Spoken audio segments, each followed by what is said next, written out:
Maaaring ang Batanes ang pinakamaliit na populasyon sa Pilipinas, ngunit marami ditong magagandang lugar. Isa ito sa mga nangungunang destinasyon ng turista sa Pilipinas. Kilala ang Batanes bilang home of the wines dahil sa kalmado at mahangin nitong panahon. Dahil sa heograpiya ng Pilipinas, napanatili nito ang perpektong postcard na tanawin, kultura, at simpleng paraan ng pamumuhay.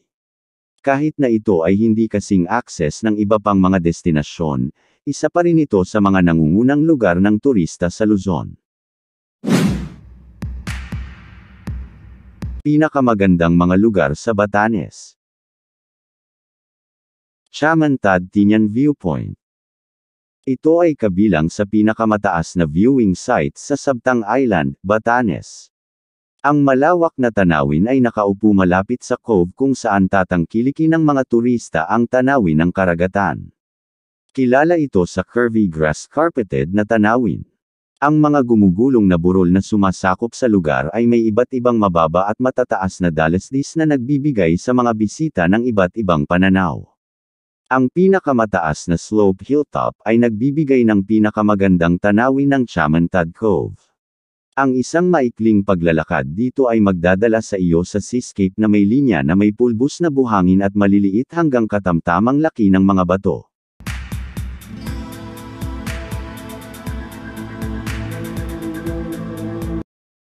Vayang Rolling Hills. Ang Vayang Rolling Hills ay itinuturing na isa sa mga pinakamagandang tanawin sa Batanes, at ito ay isang dapat makitang atraksyon para sa mga bumibisita sa isla. Maaaring humanga ang mga bisita sa mga nakamamanghang tanawin, at tamasahin ang kapayapaan at katahimikan ng kanayunan. Ang mga burol ay napapaligiran ng malinaw na kristal na tubig, na nagbibigay ng mga nakamamanghang tanawin ng seascape at nakapalibot dito. Ang grassy meadows ay sikat para sa piknikang at hiking, at ang mga tradisyonal na bahay ng Ivatan ay nag-aalok ng sulyap sa lokal na culture at heritage.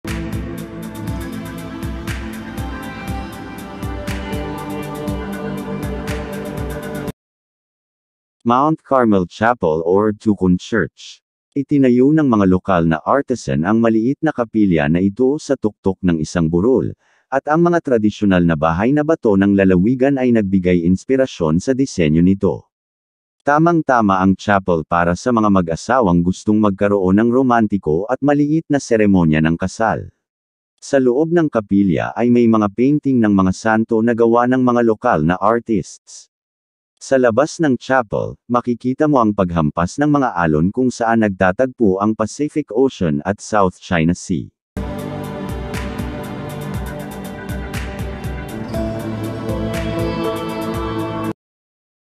Mount Iraya. Ang Mount Iraya ay isa sa 22 aktibong bulkan sa Pilipinas, at ang huling pagsabog nito ay naganap noong 1454. Ito ay may taas na 1,517 metro at medyo matarik.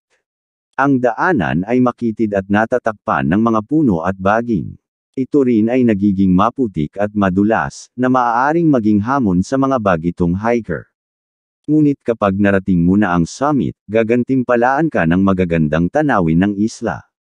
Pinag-uusapan din ng mga matatanda ang nakaraang pagsabog ng bundok Iraya, na tinutukoy ang mga puwang malapit sa tuktok kung saan umuusbong ang lava at tubig mula sa mga bunganga.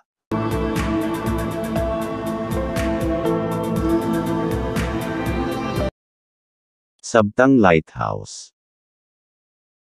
Ang mga tampok nito ay tulad ng mga parola ng Basco at Taid, ngunit ang mga pader na bato ng Sabtang Lighthouse ay naiwan sa natural nitong estado. Nag-aalok din ang sinag ng nakamamanghang tanawin ng mga gumugulong na burol at ang bukas na karagatan mula sa tuktok ng observation tower nito. Noong unang bahagi ng 2000s, ang beacon, kasama ang mga parola ng Basco at Taid, ay bahagi ng isang proyekto ng lungsod. Ang tatlo ay itinayo pangunahin bilang mga gabay sa mga marino na tumatawid sa karagatang Pasipiko at West Philippine Sea.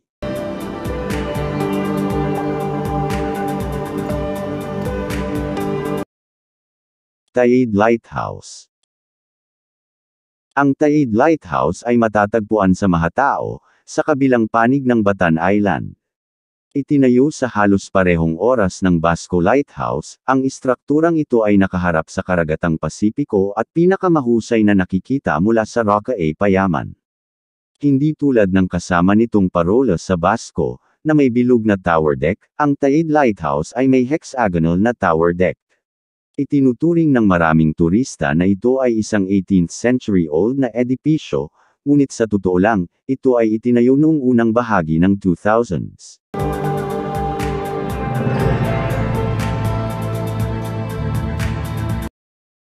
Songsong Ruins. Sinalanta ng tidal wave ang munting nayon na ito noong 1950s, ang mga bahay ay nasira ng hindi na naayos at naiwan ang mga residente nito na walang pagpipilian kundi iwanan ang kanilang bayan. Sa kasalukuyan, ang isang bahagi ng mga hanay ng mga bahay sa nayon ay napapaligiran na ng matataas na palumpong at mga halamanan. Ang isang dakot ng mga guho ay naibalik at inookupahan ng mga inapo ng mga orihinal na may-ari, na ngayon ay nagpapanatili ng kagandahan ng site. Ang iba pang mga lokal ay bumabalik din sa ilan sa mga matitirahan na guho sa site.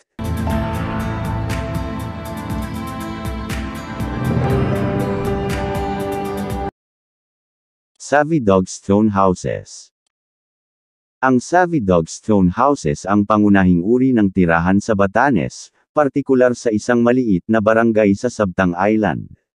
Pinapanatili ng mga Ivatan ang mga bahay na ito, ang mga katutubo na naninirahan sa isla. Ang nayong ito, kasama ang Chavayan, ay nananatiling hindi nagalaw kung saan ang mga lokal ay namumuhay pa rin ayon sa kaugalian. Ang mga istruktura ng mga bahay sa nayon ng Savvy Dog ay itinuturing na isang uri ng sinadumperan, isa sa mga tradisyonal na bahay sa Batanes. Isa ito sa mga pangunahing highlight ng isang karanasan sa Sabtang Island.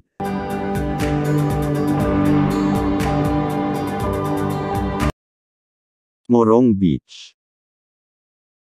Matatagpuan sa Sabtang Island, ang Morong Beach ay isa sa mga pinakasikat na beach sa probinsya, na may malaking rock formation na tinatawag na nakabuang arch. Ang natural formation na ito ay sinasabing ang pinakanakuha ng litrato sa buong Batanes at naging icon ng Sabtang Island at Batanes sa kabuuan. Hindi tulad ng ibang mga beach sa Batanes, ang mga alon sa Morong Beach ay mas banayad, kaya mas ligtas para sa mga turista na lumangoy. Ang malinis nitong puting buhangin ay maihahambing sa Boracay.